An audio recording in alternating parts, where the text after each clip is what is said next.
They were next airborne at 11:30 p.m, with the pilot granted special air security clearance to land somewhere in the capital.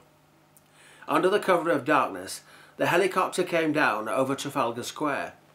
For a minute, Admiral Nelson was parallel to their eye line. Whenever the pilot did one of these runs, which wasn't that often, he always fancied the older man was looking at him with a sense of expectancy. Your country expects you kind of thing.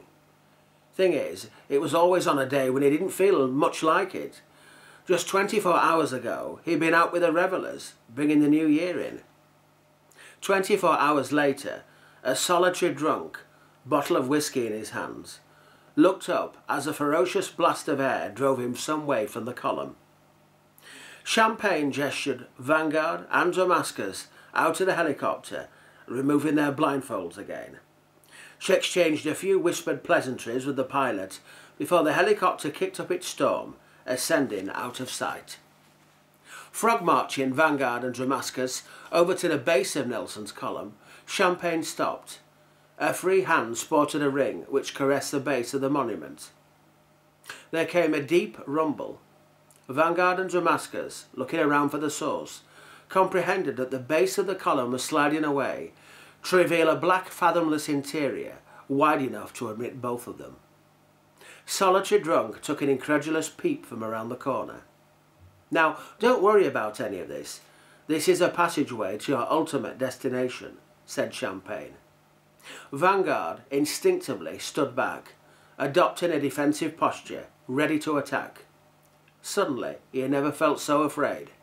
Images of bodies lying beneath motorway concrete or basement cellars, a despair of starving to death in isolated darkness, while never being known again.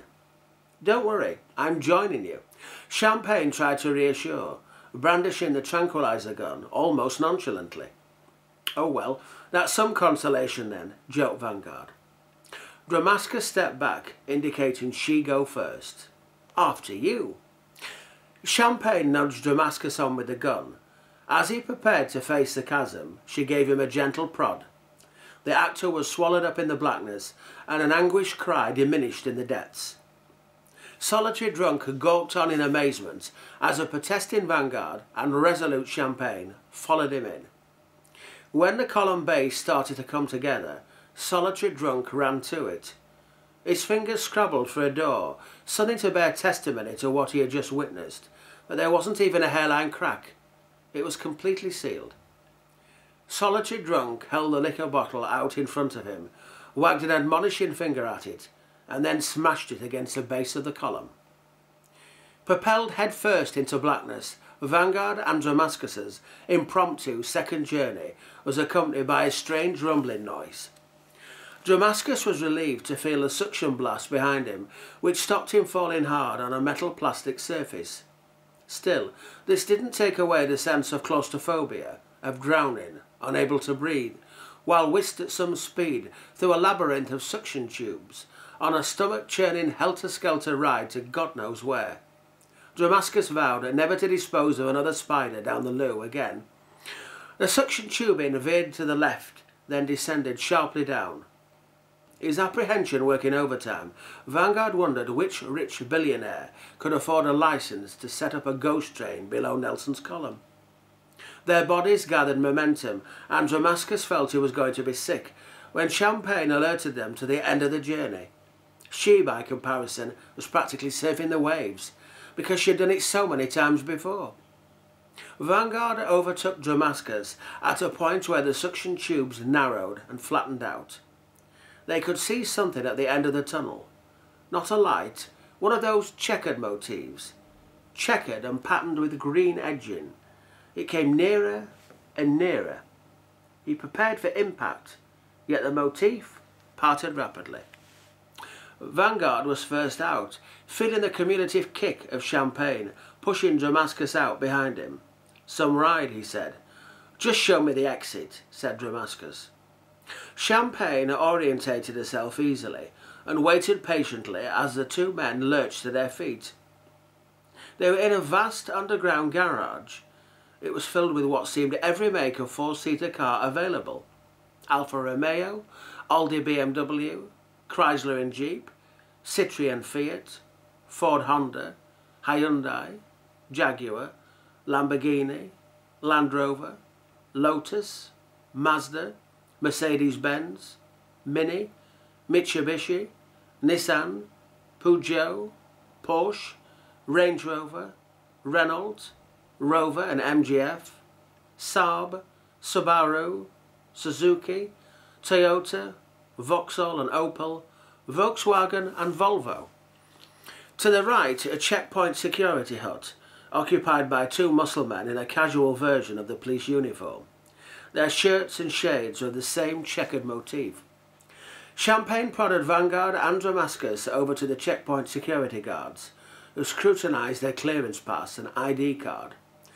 Dramascus noted the ubiquitous combination of checkered design and green edging as they scanned the barcodes, plus her retina and palm prints. They passed through. Vanguard and Dramascus entered the lift with Champagne. A high-pitched whisking hum saw the level indicator descend from level 1 to its appointed destination, level 10, coupled with an acute feeling of descent. Just how far they were going to go, thought Vanguard. Into the very bowels of the... Vanguard lunged forward and snatched a tranquilizer gun off Champagne. "I've a mind to give you a taste of this thing." "I sincerely hope you are," said Dramascus. Then, after a suitable pause, "and very disappointed if you don't." Vanguard needed her as a bargaining chip, but Champagne warned that she wasn't nearly important enough, comparing herself to a pawn. Unconvinced, Vanguard stopped the lift on level 5. The lift doors had barely opened as Vanguard seized them further apart. He ran for all he was worth down the corridor. Unfortunately for him, the corridor ended in a balcony.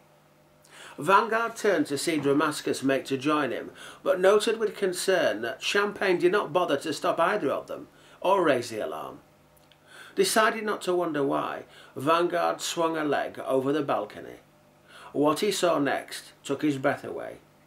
As Dramascus reached his position, he too inhaled at the sight of 100-foot drop to a checkered square, the walls lined in green, like a maze from this perspective.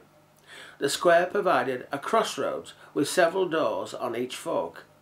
A multinational team of individuals dressed in checkered shades, jackets of a different check, and green trousers went about their business, on foot, taking rides in buggies or entering lifts. Abstract art on the walls, hedonistic music playing.